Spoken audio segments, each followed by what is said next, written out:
बोलो भारत माता की इनकलाब। मित्रों आज थान ની ધરતી ઉપર મા અંબામાના ચોકમાં અને વાસુકી દાદાના પ્રાંગણમાં આપણે ભેગા થયા છીએ। એટલે આમ તો લડવૈયા રાજુભાઈ, અમૃતભાઈ, આખી ટીમ, ઉમેદવારો સૌ મિત્રો આજે આ 28 ઉમેદવારો નથી લડી રહ્યા। આ ઉમેદવારોની લડાઈ નથી, આ ઝાડુની લડાઈ નથી, આ આમ આદમી પાર્ટીની લડાઈ નથી। સાહેબ હું હમણાં ઉતરી ગાડીમાંથી આવી રહ્યો હતો તો મને હૃદય કંપાર ઉઠાવી જાય। આવી રીતે થાનની આજે હાલત કરી છે બુચસિયાઓએ, આ એની સામે થાનની પ્રજાની લડાઈ છે સાહેબ। આ એક એક ઘરની લડાઈ છે સાહેબ। મને આજે રાજુભાઈનો ફોન આવ્યો, સાહેબ તબિયત નરમ હતી, મને કે થાનવાસીઓ યાદ કરે છે। મેં કીધું ઇન્જેક્શન મારવા પડે ને તો ઇન્જેક્શન મરાવીને થાનવાસીઓની વચ્ચે જવાનું। સાહેબ અત્યાર સુધી લૂંટ ચલાવી છે। તમે જો ગટરના કામો જો 75 વર્ષે નથી શીખતા હોય, આપણે આજે પણ ધૂળની ડમરી વચ્ચે રહેવાની પડતી હોય, આજે પણ જો આપણે સાચા પાકા રોડ ન મળતા હોય, આજે પણ જો સારા સ્થિતિએ રસ્તા ન મળતા હોય, તો આ લોકોને પૂંગી વગાડવા માટે શાસન નથી આવ્યું, શાસન ઝૂંટવી લેવાની તાકાત તમારે રાખવા। અને આજે ગર્વ સાથે કહેવા આવ્યો છું મિત્રો, મને ખબર છે કે તમે નરબંકાઓ છો જ, પણ કોઈથી ફાટી પડવાની જરૂર નથી। આ ખનીજ માફિયાથી પણ ફાટી પડવાની જરૂર નથી। મને ખબર છે રાજુભાઈ તમારી પાછળ છે, પણ રાજુભાઈ એકલા નથી, રાજુભાઈની પાછળ આવા ટાઈગર હજારો ભેગા છે। મિત્રો અહીંયા ફિનિક્સ પક્ષીનું નામ કદાચ તમે સાંભળ્યું છે, ફિનિક્સ બર્ડ્સ આવે। તમે ને આપણે ઈ બન્યા છીએ કે લાખમાંથી ઉભા થવાની તાકાત ધરાવીએ છીએ। આજે નહીં, ખાલી 16 તારીખે પરિણામ આવે, 28 ઉમેદવારો જો જ્ઞાતિના આગેવાનો આવશે। આ ભાજપ વાળાઓની હંમેશા ચાલ રહે છે, વર્ષોથી સત્તા કેમ કઈ રહી છે ખબર છે? અહીંયા આગેવાનો છે, ઉમેદવારો છે, પેલા તો ભાજપ વાળા કોઈને ઉપવા જ ન દે, ઉભાય નહીં ભાઈ, આપણા તમે રાજનીતિ નો કરો, તમે અમારા ચપરાસી બની ગયો। આ વાંચું વાત કરું છું, તમે અમારા ચપરાસી બની લો, તમે અમારા વોર્ડના પ્રમુખો બની લો, તમે અમારા પેજના પ્રમુખો બની લો। ઘણા બિચારા જોજો પેજ પ્રમુખો આપણા સગા સંબંધીઓ છે, આખી જિંદગી પેજ પ્રમુખ જ રહી। એ પેજ પ્રમુખને ક્યારેય ભાજપ વાળા ટિકિટ નહીં આપે સાહેબ। આપણે નક્કી કર્યું હતું, રાજુભાઈએ વાત કરી, અમૃતભાઈએ વાત કરી, જિલ્લાની ટીમે વાત કરી, મેં કીધું એવા આગેવાનો શોધો જેમાં કામ કરવાની, સેવા કરવાની ધગશ હોય, જે લોકો કરી શકે, ડરે નહીં, હિંમતથી ઉભા રહે। અને મિત્રો ભાજપ વાળા જે દર વખતે કરે કે તમે એની ભેગા જ ફરતા રહ્યો, જી હાજી, જી હજૂરી કરીને, અને જે આપણા આગેવાનોને ટિકિટ આપીએ છે ને એનું હાલતું કઈ નહીં હોય। બોલો ભાઈ, સાચી વાત કરું છું, સાચું કે નહીં? બરાબર, યોગ્યને ટિકિટ પણ ન આપે, ઈ જુએ આમાં ચપરાસી જેવો કોણ છે, જી હજૂરી કોણ કરી શકે છે, અંદર જઈને પાછા ધમકાવે, હે તારે એટલું જ બોલવાનું। આપણા જ્ઞાતિના આગેવાનો, જાતિના આગેવાનો, ધર્મના આગેવાનો જ્યારે આપણે ફોર્મ ભરવા સામે નીકળીએ રાવણની સામે, એટલે તમારી પાસે ફોન આવ્યા છે, આવ્યા હતા? એ જરા તમારા બેનને કહી દેજો, ભાઈને કહી દેજો, ફોર્મ ન ભરે એમ. થાન તમારા બાપનું છે, થાન આ થાનવાસીઓનું છે. અને થાનવાસીઓ નક્કી કરશે હવે થાનમાં કોની નગરપાલિકા બનશે, અને થાનવાસીઓ વિકાસ કરશે અને નગર રાજ બિલ લાવીશું. મિત્રો આ કોર્પોરેટરો, વાહ, શું નામ કીધું? પ્રદીપભાઈ. મિત્રો આ 6 નંબરના વોર્ડમાં પ્રદીપભાઈ છે, 5 નંબરના, માફ કરજો. તમે વિચાર કરો, પેલા ભાજપ પર ના પાડે, ઊભું ના રાખવા દે, પછી આપણા જ જ્ઞાતિના આગેવાનો આવે, જો ભાઈ ભાજપ સરકાર આપણી, ભાજપ આપણું રાખે, આપણાથી ઊભું ન રહેવાય, મારી આબરૂ જાય તો તારી આબરૂ જાય, કામ કરીને બતાવો ને, બરાબર કે નહીં? પછી શું કરે? માની લો કે મરદાનગીથી આપણે કહી દીધા એટલે પ્રદીપ જેવાને ફોન કરે કે પ્રદીપભાઈ વેચાવું છે બજારમાં, પ્રદીપભાઈ વેચાવું છે બજારમાં.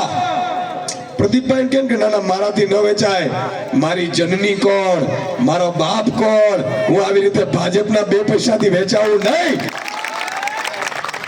ત્યારે મિત્રો શું કરે ખબર છે? પોલીસને ફોન કરે. પોલીસ વાળા, ભાઈ પણ તમને આશ્ચર્ય થશે, રાજુભાઈ કરપડા પાસે બધાની કુંડળીઓ છે. એને ખબર છે કે ક્યાંથી શું ચાલે છે, અને અધિકારીઓની કુંડળીઓ તમારી પાસે હોવી જોઈએ એટલે તમે રાજા. તમે વિચાર કરો, હું અત્યારે બેફામ પડે, નહીં તો આ પ્રદીપભાઈ ને જો 10-10 લાખ રૂપિયાની ઓફર કરે, બધાને કરતી હશે, હજી જીતી ગયા પછી 50 લાખ થશે.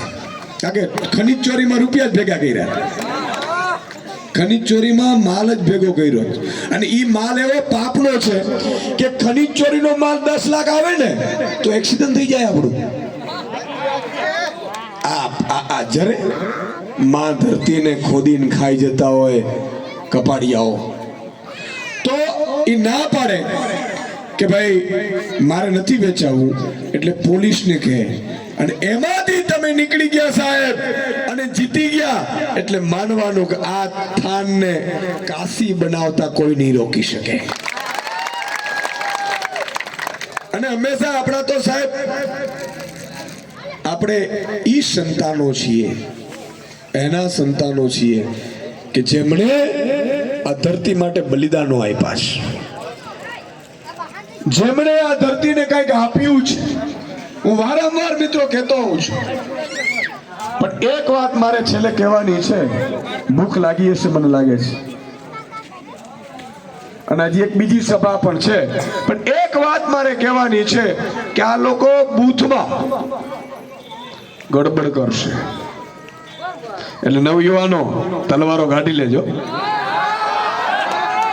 બૂથમાં ગડબડો કરશે, બૂથમાં કહેશે લે આ 50,000 નું બંડલ, 15 મિનિટ નીકળી જા, બોગસ નખાવીએ, બોગસ નાખશે, રોકવાની કોશિશ કરશે.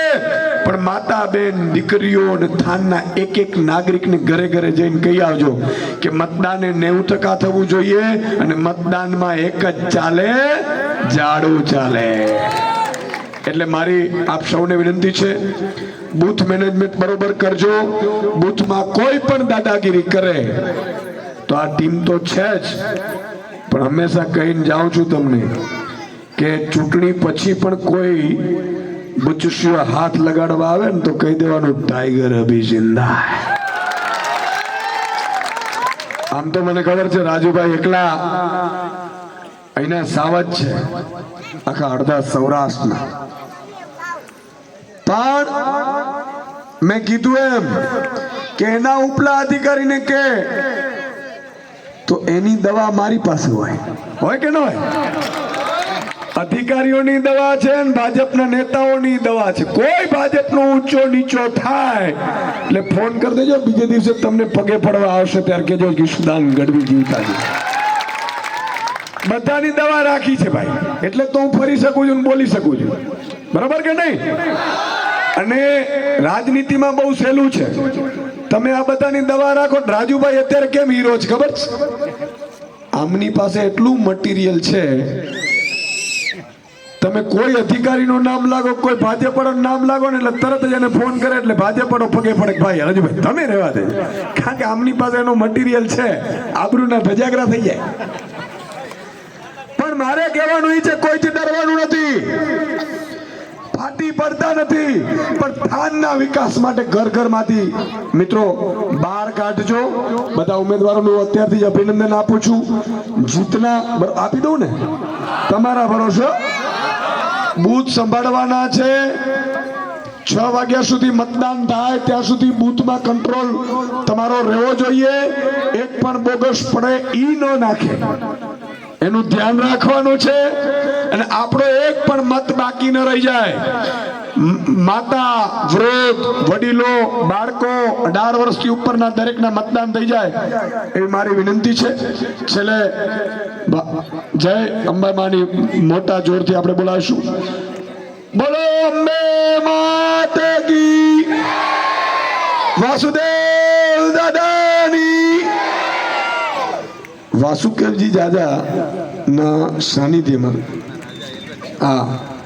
એ વાસુકી દાદાએ જે સપના સેવ્યા, એને આવું થાનની કલ્પના નહોતી કરી, સાચું કે નહીં? તો એના સપના પૂરા કરવાના છે. હું અહીંયા બધા નગરસેવકો, અત્યારે નગરસેવકો જાહેર કરી દઉં છું, બરાબર છે? થાન નગરપાલિકા આપણી બની રહી છે. હું નગરસેવકોને અત્યારથી કહી દઉં છું, રાજુભાઈ તમારી એ જવાબદારી છે, અને હું તમારી પાસે પૂછીશ, અમૃતભાઈ તમે બધા ટીમને, કે અહીંયા નગરપાલિકા બન્યા પછી 6 મહિનાની અંદર ચકાચક રસ્તા હોવા જોઈએ, બરાબર કે નહીં? પાણીની વ્યવસ્થા, ગટરની વ્યવસ્થા, આ બધું ચકાચક હોવું જોઈએ. અને એક પણ માતા બેન દીકરી છે ને એમ નો કહેવી જોઈએ કે સુદાનભાઈ આ લોકોએ કામ નથી કર્યું, એવું ન થાય, બરાબર કે નહીં? તો આટલી વાત સાથે મારી વાત પૂરી કરીશ. અને એક વ્યક્તિ 10 વ્યક્તિઓને મતદાન કરવા લઈ જાય. બહેનોને ખાસ માજીઓ, તમારું ઘરમાં હાલે, તમારે ફોન કોને કરવાનું? દેરાણીઓને કહેવાનું, જેઠાણીઓ, એમાં ઘણી જેઠાણી પાછી ભાજપમાં હોય, તમારે એમ કહેવાનું વાલા મુઈ હવે બહુ થયું, બરાબર કે નહીં? કે 30 વર્ષ તમે કીધું એમ અમે મત આપ્યા. હવે આ વખતે જો જમાઈને ફોન કરવાનો, દીકરીને કરવાનો, એના સગા સંબંધીઓને બધાને એક પણ મત આપણો રહેવો ન જોઈએ, આટલી ધ્યાન રાખજો. બોલો ભારત માતા કી.